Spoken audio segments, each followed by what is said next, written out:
उत्तर प्रदेश के पारंपरिक और स्थानीय व्यंजनों को राष्ट्रीय और अंतर्राष्ट्रीय स्तर पर पहचान दिलाने के लिए एक जनपद एक व्यंजन यानी ओडीओसी योजना की शुरुआत की गई। मुख्यमंत्री योगी आदित्यनाथ की अगुवाई में शुरू की गई इस पहल का उद्देश्य हर जिले की विशिष्ट खान पान विरासत को नया बाजार, नई पहचान और नए अवसर उपलब्ध कराना है।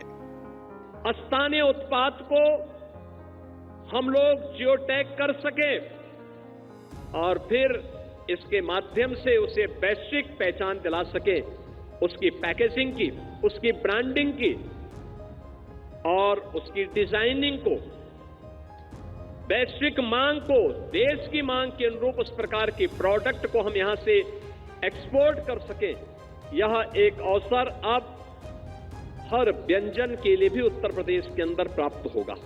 ओडीओसी योजना के तहत लखनऊ जिले से आम आधारित उत्पाद रेवड़ी और चाट का चयन किया गया है। वर्षों से इन पारंपरिक व्यंजनों को तैयार करने वाले स्थानीय कारोबारियों में इससे नया उत्साह दिखाई दे रहा है। एक जो ये लखनऊ का विशेष खान पान है उसको प्रमोट करने की एक योजना है, जिसमें कि हम जो पारंपरिक तरीके से इसमें लोग जुड़े हुए हैं, जो लोग कार्य कर रहे हैं, उनको अगर कुछ एक्सपोर्ट करना है, अपने यूनिट्स को एक्सपैंड करना है और कुछ और अपने बाजार में अपने सामान को अच्छी तरीके से प्रेजेंट करना है, उसके लिए लाभ देने का प्राविधान दिया गया है। ओडीओसी योजना के तहत लखनऊ के शामिल उत्पादों की मांग में पहले की तुलना में वृद्धि हुई है। शहर की प्रसिद्ध पंडित जी की चाट की चौथी पीढ़ी इस योजना को लेकर उत्साहित है। वहीं शहर की प्रसिद्ध रेवड़ी की मांग भी बढ़ी है।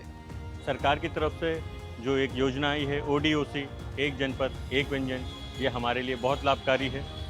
इस योजना से हमें देश विदेश प्रदेश में एक अच्छा लाभ मिलेगा। ओडीओसी में आने के बाद मुझे लगता है कि अब केवल जिले स्तर पर नहीं, राष्ट्रीय स्तर पर और विदेश में भी हम अपनी रेवड़ी का प्रचार और प्रसार कर पाएंगे। इसी तरह बाराबंकी जिले से चंद्रकला मिठाई और लाल पेड़ा को ओडीओसी में शामिल किया गया है। ओडीओसी योजना के बाद इन पारंपरिक मिठाइयों की मांग में वृद्धि दर्ज की गई है। सेलेक्ट हुआ है वन डिस्ट्रिक्ट वन कुजीन में, इसके लिए हमारी सरकार का बहुत बहुत धन्यवाद, योगी जी का बहुत बहुत धन्यवाद।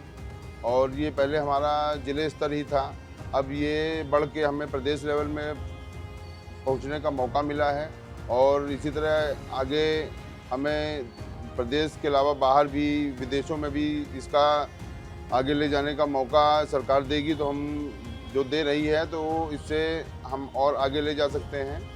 एक जनपद एक व्यंजन योजना के जरिए योगी सरकार पारंपरिक स्वाद को संरक्षित कर रही है। यह योजना स्थानीय उद्यमियों को नए बाजार से भी जोड़ रही है, साथ ही उत्तर प्रदेश की समृद्ध खान पान विरासत को वैश्विक पहचान दिलाने में मदद कर रही है।